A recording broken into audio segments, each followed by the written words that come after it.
Resampling in Ableton Move 2.0 is a huge addition, and even if it's not in the actual sampler but only in the newly introduced audio tracks, it's a game changer if you're sampling melodic phrases and want to keep things musical and in key at whatever tempo you want. But does the time stretch actually sound any good? And how do we use it for sampling? How do we use the audio tracks for recording instruments? And what can we do when we inevitably run out of tracks? So stick around until the end of the video to hear the final beat after I polished it in Ableton Live. But now let's see how we can use warping for sampling.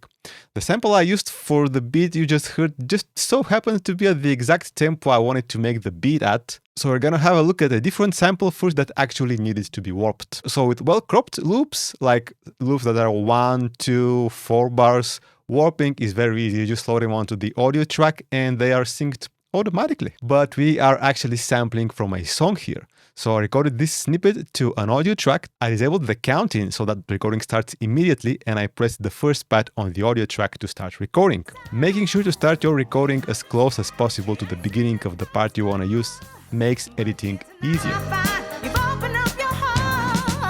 So warping a sample in Move is down to two things. The first thing is to make sure it starts exactly on the one. So by holding Shift and turning the third encoder, I fine-tuned the start of the sample. The second thing is to set the correct BPM of the sample. You could find the tempo by using Capture. Just tap any pad while listening to the song before you sample it. And this will set the tempo of your project somewhere around the tempo of the sample. I mean, this isn't as good as having actual tap tempo, but it can be helpful. Or you could just do what I did, just changing the BPM until it syncs with the metronome. Also, if you want to hear the sample looping properly, make sure the audio clip is also set to the number of bars that your sample is.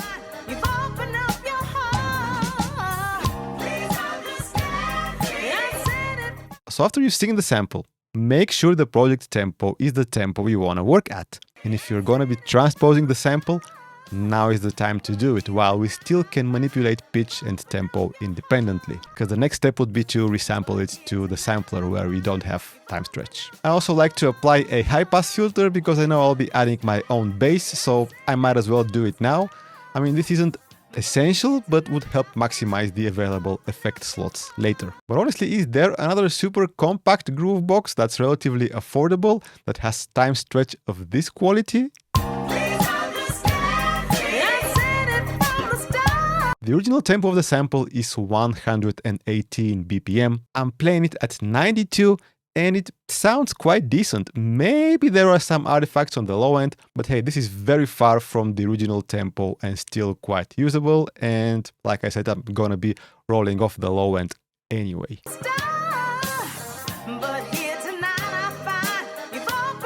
So now the time to resample. If there are any other sounds playing in the project, make sure the audio track is soloed. On a new track, load the drum kit template.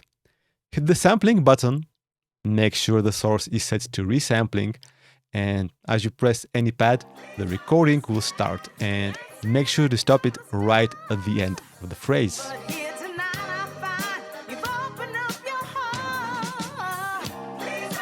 So now the sample can be chopped, and when playing the slices, they will be in sync.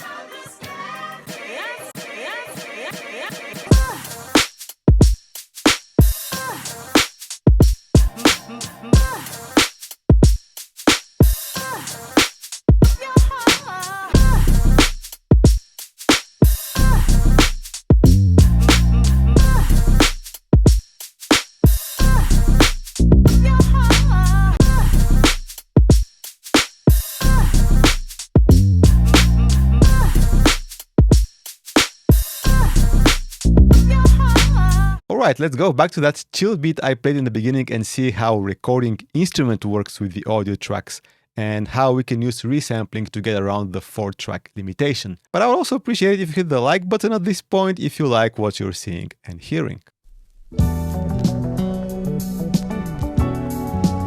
Man, this Brazilian sample, such a vibe. This is why I love sampling. Even if I can make all the parts from scratch, it adds something special that I wouldn't be able to do on my own.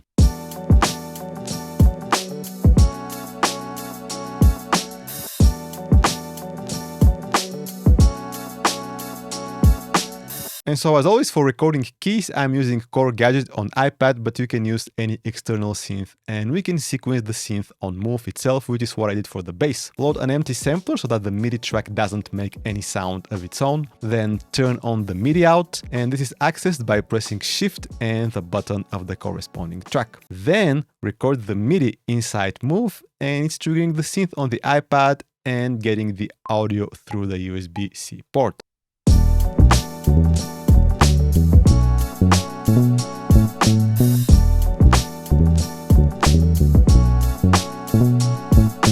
So then I can either record it to an audio track, which is what I did, or resample it to a pad in the drum rack to free up the track to sequence another part from the iPad. However, I wanted to record a Rhodes part, and man, Move still filters MIDI CC messages, including sustain pedal, even when playing external synths through it. So I had to connect my keyboard directly to the iPad, which also meant that the USB port of the iPad is occupied, and luckily I have a headphone out on this iPad, so I connected it directly to Move's audio input.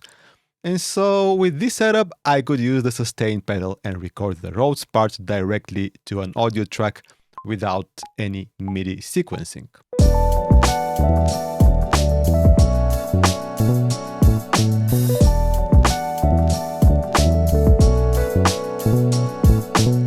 With my drums playing on track 1, bass on track 2, and sample chops on track 3, I had to resample the Rhodes to free up this last audio track.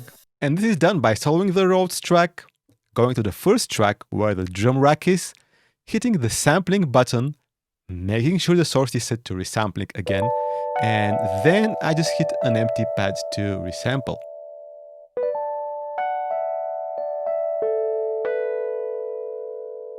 After the part was resampled, I had to double the loop for my drum part because it was 2 bars long, and now it had to accommodate the 4-bar Rhodes part. Then I just simply pressed the first step of the step sequencer and the part was playing from the drum rack. That was pretty much it. And so I repeated this process for this toy piano.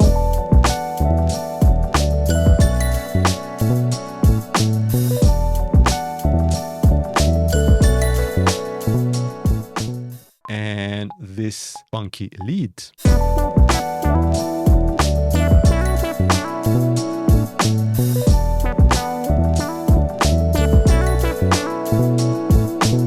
And so at this point the vibe was there, I was feeling it, but I felt I had to continue in Ableton Live to take the track further.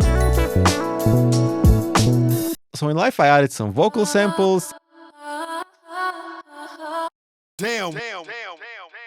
a pad from Duets,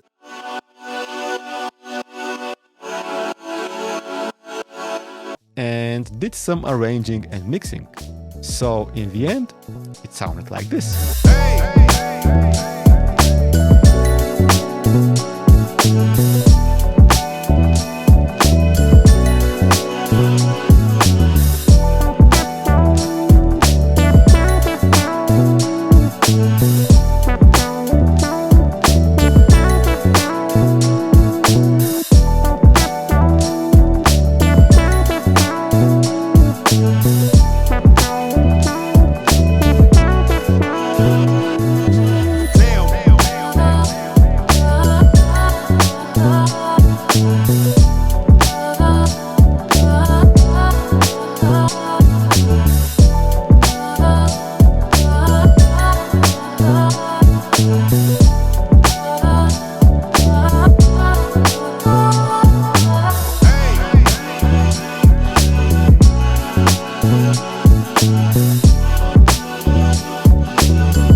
Man, love how this turned out, a sunny, super chill, warm summer vibe.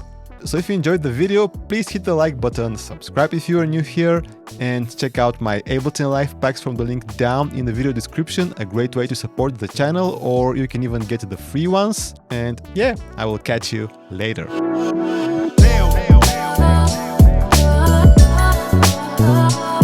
Damn.